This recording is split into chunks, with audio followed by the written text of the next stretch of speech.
വളരെ ഹാപ്പിയാണ്. Black and white പടത്തിൽ അഭിനയിക്കാൻ പറ്റി.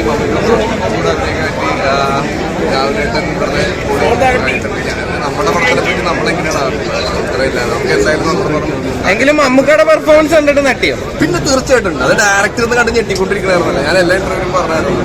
ഷൂട്ടിംഗ് സമയത്ത് തന്നെ ഭംഗി കൂടായിരുന്നു. അത് കാണുമ്പോൾ മനസ്സിലാവും. അതിൽ കാണും പടം. അർജുന്റെ ഒരു കരിയം ബ്രേക്കാണത്. അത് ഞാനല്ലല്ലോ പറയണത്, കണ്ട പ്രേക്ഷകരല്ലേ പറയണത്. ഞാൻ തന്നെ എങ്ങനെ പറയുന്നത്? മമ്മൂക്കയുടെ കൂടെ അഭിനയിച്ച വേർത്തിരുത് കണ്ടില്ലേ വേർത്ത് കുളിച്ചിരിക്കുന്നത്. മകന്റെ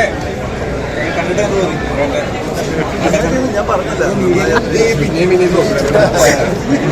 നിങ്ങളുടെ സിനിമകളൊക്കെ കാണുമ്പോൾ നമുക്ക് കൊതിയാണ് അതുപോലെ സിനിമയിലൊക്കെ അഭിനയിക്കുന്നത്. ഇവിടെ കണ്ടപ്പോൾ എനിക്കങ്ങനെ ആഗ്രഹം ഉണ്ടായി.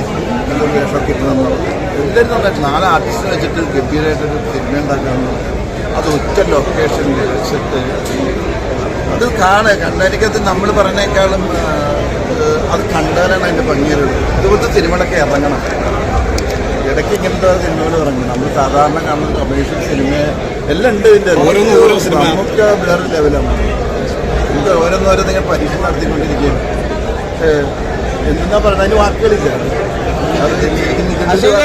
ഇപ്പോഴത്തെ പിള്ളേർ പൊളിയാണോ? എല്ലാവരും നല്ലതാണ്. ഞാൻ ആരും മോശമാക്കി പറയുന്നില്ല. ഞാൻ പറയുന്നത് സിനിമകൾ ഇങ്ങനെ ഓരോന്നെ പരീക്ഷിക്കുക എന്ന് പറഞ്ഞാൽ നമ്മുടെ ഒരു ചിന്ത ഉണ്ടല്ലോ. ഇനി ഇങ്ങനെ ഒരു സിനിമ വേണം എന്ന് ചിന്തിക്കുന്നുണ്ട്.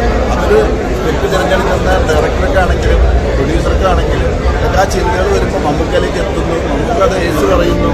ആ ഏസ് ഇത്രയും വലിയൊരു ബ്രഹ്മാണ്ഡം നടക്കും എന്ന് പറയുന്നത് അത് ഏസ് പറയുന്നു എന്ന് പറഞ്ഞ സാധനമുണ്ട്. അത് ഞാനല്ലല്ലോ പറയേണ്ടത്, നിങ്ങൾ പ്രേക്ഷകരല്ല പറയേണ്ടത്. എനിക്ക് എൻജോയ്, ഞാൻ എൻജോയ് ചെയ്യുന്നു. എത്രത്തോളം ബെസ്റ്റാണെന്നുള്ളത് പ്രേക്ഷകരാണ്.